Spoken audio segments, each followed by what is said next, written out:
The Sentimentality of William Tavener by Willa Cather. It takes a strong woman to make any sort of success of living in the West, and Hester undoubtedly was that. When people spoke of William Tavener as the most prosperous farmer in McPherson County, they usually added that his wife was a good manager. She was an executive woman, quick of tongue, and something of an imperatrix. The only reason her husband did not consult her about his business was that she did not wait to be consulted. It would have been quite impossible for one man, within the limited sphere of human action, to follow all Hester's advice, but in the end William usually acted upon some of her suggestions. When she incessantly denounced the shiftlessness of letting a new threshing machine stand unprotected in the open, he eventually built a shed for it. When she sniffed contemptuously at his notion of fencing a hog corral with sod walls, he made a spiritless beginning on the structure, merely to show his temper, as she put it. But in the end he went off quietly to town and bought enough barbed wire to complete the fence.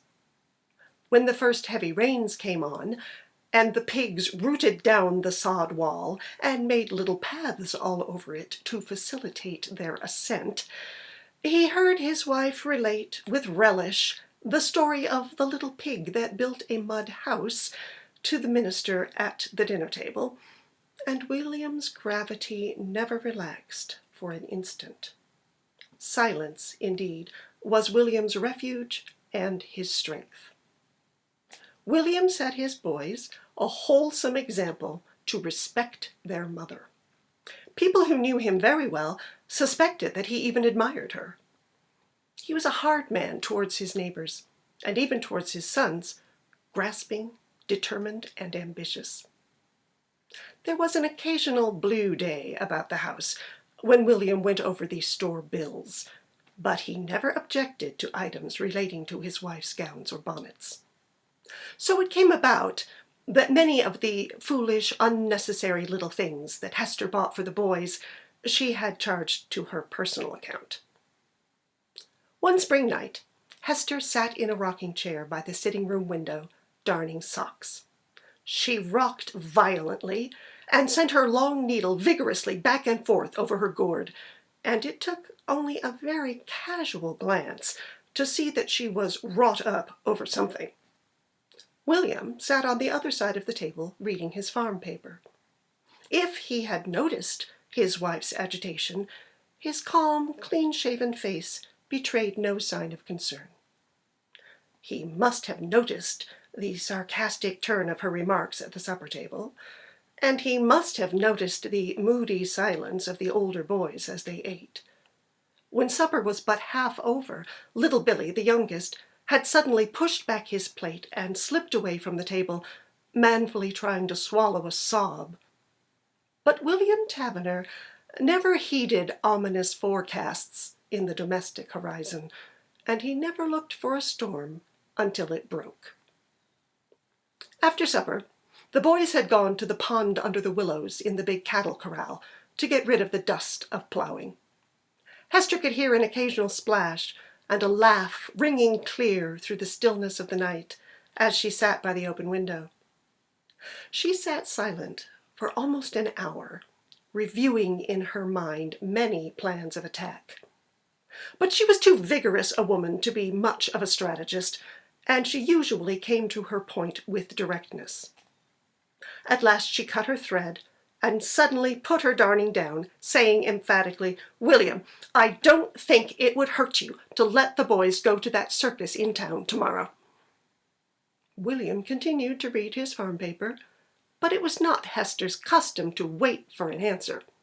She usually divined his arguments and assailed them one by one before he uttered them. "You've been short of hands all summer, and you've worked the boys hard, and a man ought to use his own flesh and blood as well as he does his hired hands. We're plenty able to afford it, and it's little enough our boys ever spend. I don't see how you can expect 'em to be steady and hard-working unless you encourage 'em a little. I never could see much harm in circuses, and our boys have never been to one. Oh, I know Jim Howley's boys get drunk and carry on when they go, but our boys ain't that sort, and you know it, William. The animals are real instructive, and our boys don't get to see much out here on the prairie. It was different where we were raised, but the boys have got no advantages here, and if you don't take care, they'll grow up to be greenhorns." Hester paused a moment, and William folded up his paper, but vouchsafed no remark. His sisters in Virginia had often said that only a quiet man like William could ever have lived with Hester Perkins. Secretly, William was rather proud of his wife's gift of speech, and of the fact that she could talk in prayer meetings as fluently as a man. He confined his own efforts in that line to a brief prayer at covenant meetings. Hester shook out another sock and went on. "Nobody was ever hurt by going to a circus. Why, law me, I remember I went to one myself once when I was little. I had most forgot about it. It was over at Pewtown, and I remember how I had set my heart on going. I don't think I'd ever forgiven my father if he hadn't taken me, though that red clay road was in a frightful way after the rain. I mind they had an elephant, and 6-pole parrots, and a Rocky Mountain lion, and a cage of monkeys, and 2 camels. My, but they were a sight to me then." Hester dropped the black sock and shook her head and smiled at the recollection. She was not expecting anything from William yet, and she was fairly startled when he said gravely, in much the same tone in which he announced the hymns in prayer meeting, "No, there was only 1 camel. The other was a dromedary." She peered around the lamp and looked at him keenly. "Why, William, how come you to know?" William folded his paper and answered with some hesitation, "I was there too." Hester's interest flashed up. "Well, I never, William! To think of my finding it out after all these years! Why, you couldn't have been much bigger than our Billy then. It seems queer I never saw you when you was little to remember about you. But then you Back Creek folks never have anything to do with us Gap people. But how come you to go? Your father was stricter than you are with your boys." "I reckon I shouldn't have gone," he said slowly, "but boys will do foolish things. I had done a good deal of fox hunting the winter before, and father let me keep the bounty money. I hired Tom Smith's tap to weed the corn for me, and I slipped off unbeknownst to father and went to the show." Hester spoke up warmly. "Oh, nonsense, William. It didn't do you no harm, I guess. You was always worked hard enough. It must have been a big sight for a little fella. That clown must have just tickled you to death." William crossed his knees and leaned back in his chair. "I reckon I could tell all that fool's jokes now. Sometimes I can't help thinking about 'em in meetin' when the sermon's long.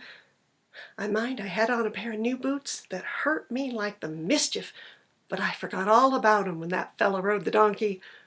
I recall I had to take them boots off as soon as I got out of sight of town and walked home in the mud barefoot." "Oh, poor little fella!" Hester ejaculated, drawing her chair nearer and leaning her elbows on the table. "What cruel shoes they did used to make for children.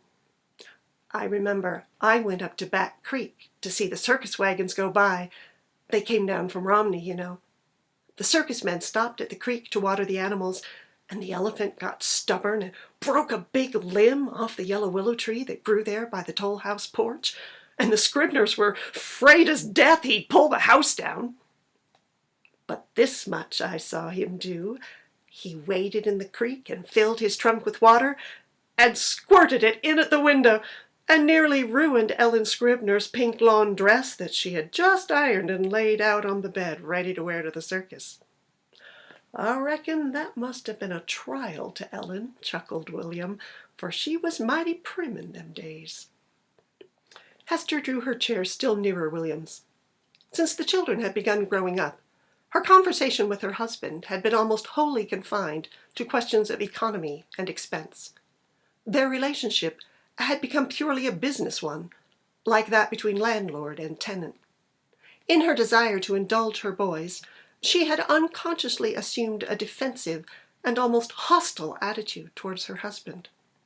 No debtor ever haggled with his usurer more doggedly than did Hester with her husband in behalf of her sons.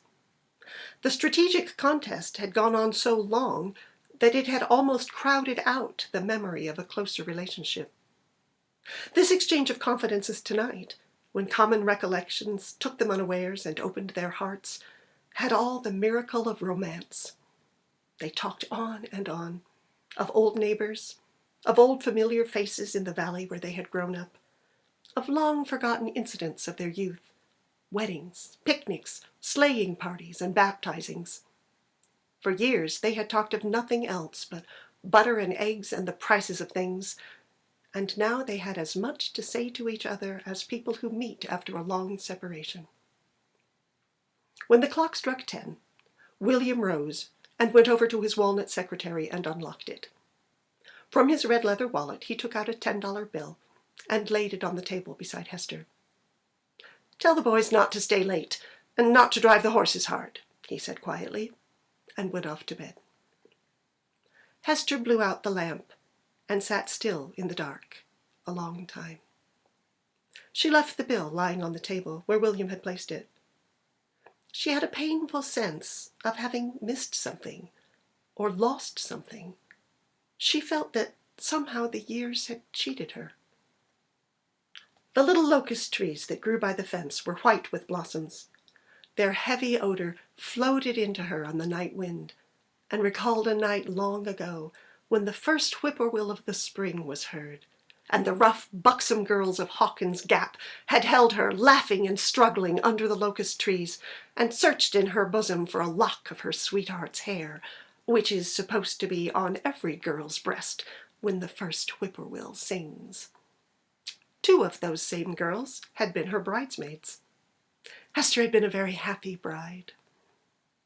She rose and went softly into the room where William lay. He was sleeping heavily, but occasionally moved his hand before his face to ward off the flies.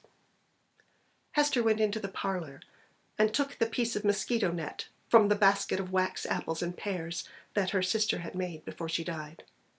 One of the boys had brought it all the way from Virginia, packed in a tin pail, since Hester would not risk shipping so precious an ornament by freight. She went back to the bedroom and spread the net over William's head. Then she sat down by the bed and listened to his deep, regular breathing until she heard the boys returning. She went out to meet them and warn them not to waken their father. "I'll be up early to get your breakfast, boys. Your father says you can go to the show." As she handed the money to the eldest, she felt a sudden throb of allegiance to her husband and said sharply, "And you be careful of that and don't waste it. Your father works hard for his money." The boys looked at each other in astonishment and felt that they had lost a powerful ally.